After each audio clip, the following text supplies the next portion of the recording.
શક્તિ, ભક્તિ અને સંસ્કૃતિનો ત્રિવેણી સંગમ એવા ભાદરવી પૂનમ મહામેળા 2025નું આજરોજ શુભારંભ કરવામાં આવ્યો છે. બોલ મારી અંબે, જય જય અંબેના નાદ સાથે આગામી 7 દિવસો સુધી સમગ્ર અંબાજી અને આરાસુરી પર્વત ગુંજી ઉઠશે.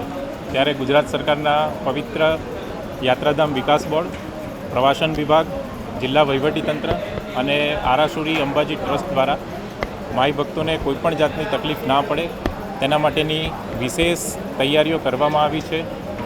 વિસામો, ભોજન, ગબ્બર કંટ્રોલ, મંદિર દર્શન, પાર્કિંગ, એસટી બસ સહિતની તમામ જે સુવિધાઓ છે એ જિલ્લા વહીવટીતંત્ર દ્વારા કરવામાં આવી છે. આજે આ શુભારંભ કાર્યક્રમમાં રાજ્ય સરકાર તરફથી સચિવશ્રી, Gujarat Pavitra Yatradham Vikas board, SP Shri, DDO Shri તથા મોટી સંખ્યામાં અંબાજી ગામના નગરજનો, અંબાજી ગામના સરપંચ તથા શ્રદ્ધાળુઓ ઉપસ્થિત રહ્યા હતા. અને આ શુભારંભ પ્રસંગે કોઈપણ જે શ્રદ્ધાળુ છે એને કોઈ જાતની તકલીફ ના પડે અને સમગ્ર જે ભાદરવી પૂનમનો મહામેળો છે એ ખૂબ પવિત્ર વાતાવરણમાં ઉજવાય તેવી માતાજીને પ્રાર્થના કરી હતી.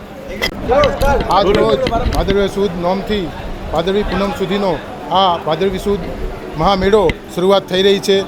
સમગ્ર જિલ્લા વહીવટીતંત્ર, પ્રવાસન વિભાગ, રાજ્ય સરકાર દ્વારા ખૂબ જ સુચારુ વ્યવસ્થા કરવામાં આવી છે. માનનીય મુખ્યમંત્રી શ્રી ભૂપેન્દ્રભાઈ પટેલના માર્ગદર્શન તળે આસ્થા તમારી, વ્યવસ્થા અમારી એ મંત્ર લઈ અને આપ સૌ ચાલી રહ્યા છીએ. આજે સૌ માઈ ભક્તો પગપાળા આવી અને મા અંબાના દર્શન કરે અને ચાચર ચોકમાં રમે આપ સૌને હું આમંત્રણ આપું છું. જય અંબે.